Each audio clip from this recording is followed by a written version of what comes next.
Good morning, students, and welcome to English class with Sir Albert.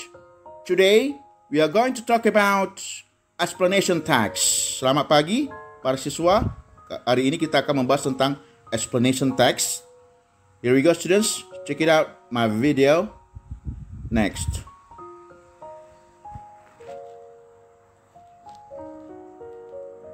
Today, we are going to talk about explanation text,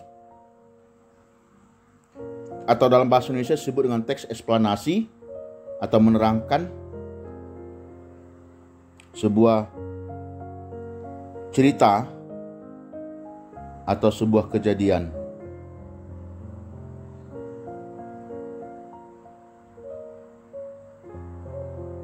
Well, we come to the explanation of the lesson material for today. It's about explanation text. Here we go, students. Pay attention, please. Don't forget to subscribe and bell the ring.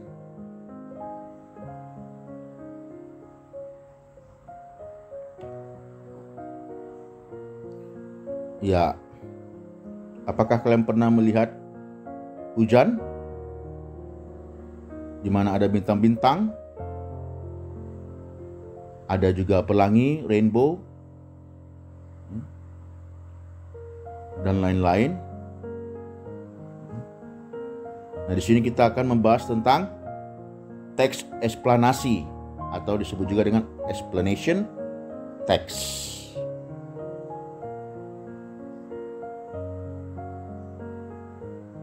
Explanation text adalah is to explain, menjelaskan proses mengapa dan bagaimana sesuatu terjadi.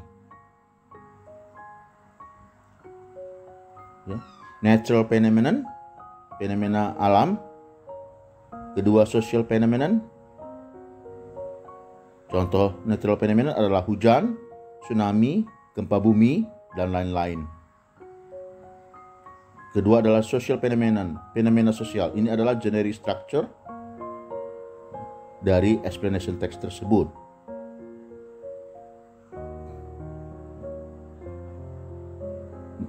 Yang kedua, social phenomenon, mengenai korupsi, tawuran, media sosial, dan lain-lain.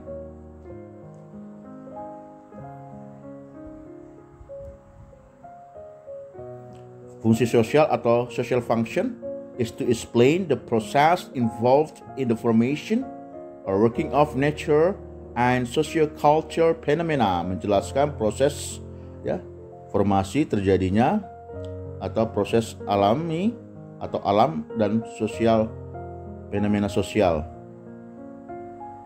seperti yang saya terangkan sebelumnya. Now we come to the struktur kebahasaan, general statement,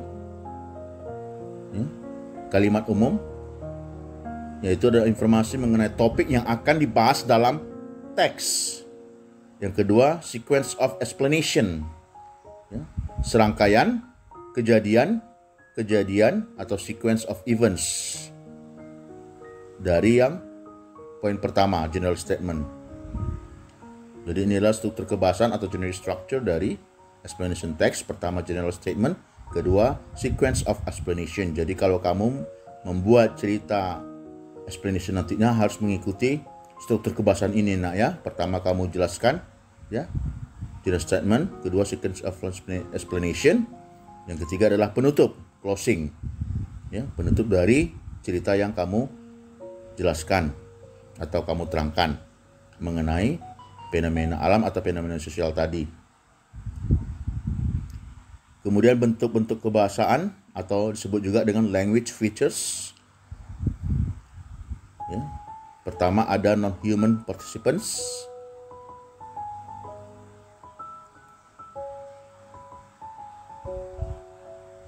Yang kedua ada disebut dengan temporal and causal conjunction, kata penghubung, sebab akibat.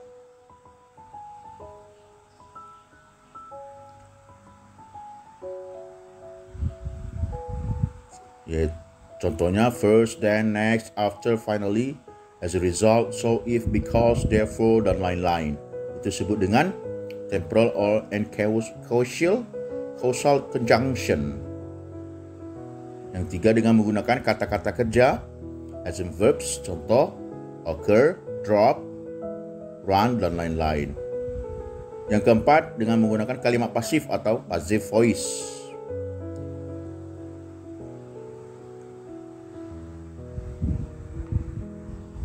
Yang kelima adalah menggunakan kalimat masa sekarang atau present tense. Nah, itu tadi ya, kelima poin ini adalah language features atau struktur kebahasaan. Kita sekarang masuk ke contoh atau example. Ya, ini mengenai rainbow, mengenai pelangi. Ya, bahwa pelangi itu adalah fenomena alam, ya.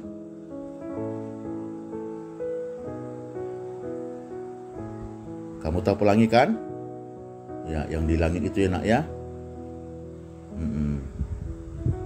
Ada warna-warni merah, kuning, hijau. Jadi pelangi itu adalah termasuk fenomena alam. Dan pelangi merupakan salah satu topik dari explanation text ya. Karena dia terbentuk oleh fenomena alam itu sendiri. Alam yang membentuk pelangi di langit ya.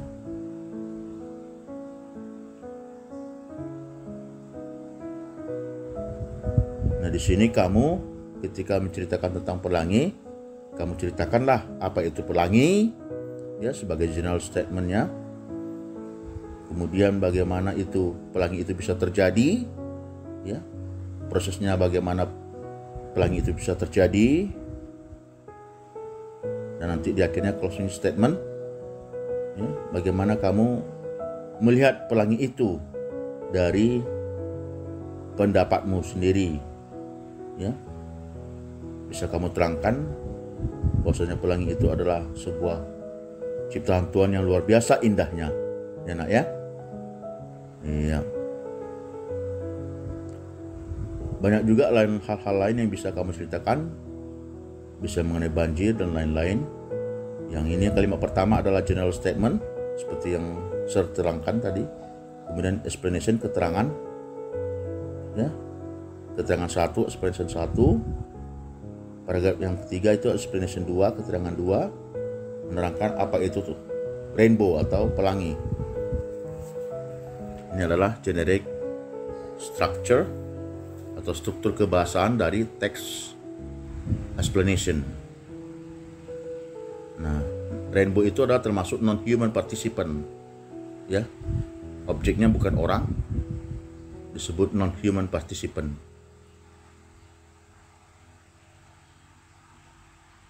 Nah, occur adalah kata kerja action verb ya, di dalam kalimat present tense.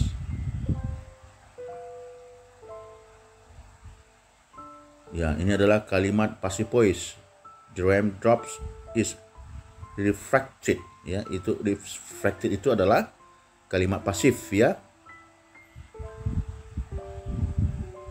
Kalimat pasif, kalimat yang objeknya dikenai pekerjaan.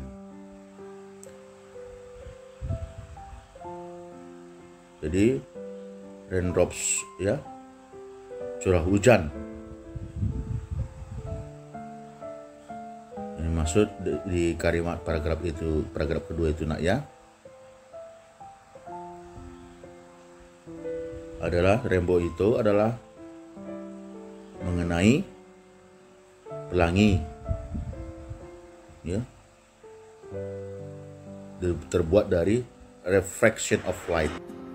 Assalamualaikum warahmatullahi wabarakatuh. Good afternoon.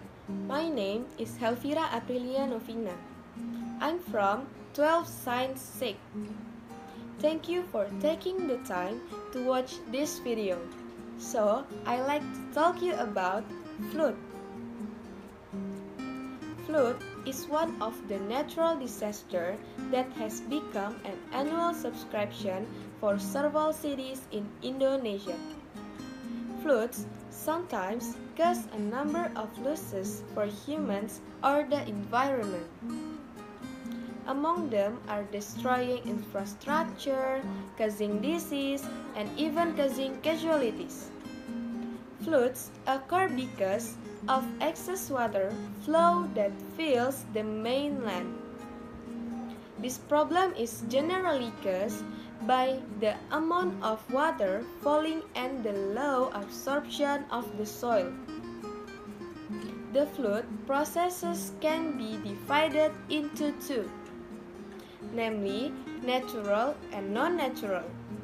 The natural flood process begins with rain falling to the earth's surface. Then the rainwater gets into the ground and flows to a lower place. Next, evaporation occurs and water comes out to the soil surface. The reason could be because there are no plants that are an obstacle. It could also be because the type of the soil does not absorb water, and then the water was still standing on the ground. If the rain continues to fall and the water is still not well absorbed, the standing water will get higher. Meanwhile, non-natural flood processes are usually caused by bad habits of humans who do not care about the environment, such as littering, and there are also some people who build houses or other buildings in areas that are supposed to be river water catchment areas. The shallow river surface causes the river to no longer hold large amount of water and also cause the land to no longer absorb water. When the garbage that humans throw away has accumulated, it causes water flow to be obstructed. This results in more and more water being stored in landfills. When the water reservoir is no longer able to withstand the water discharge, the water will overflow so that it hits the land and causes flooding. That's all I can say. I hope you enjoy this video and thank you. Bye!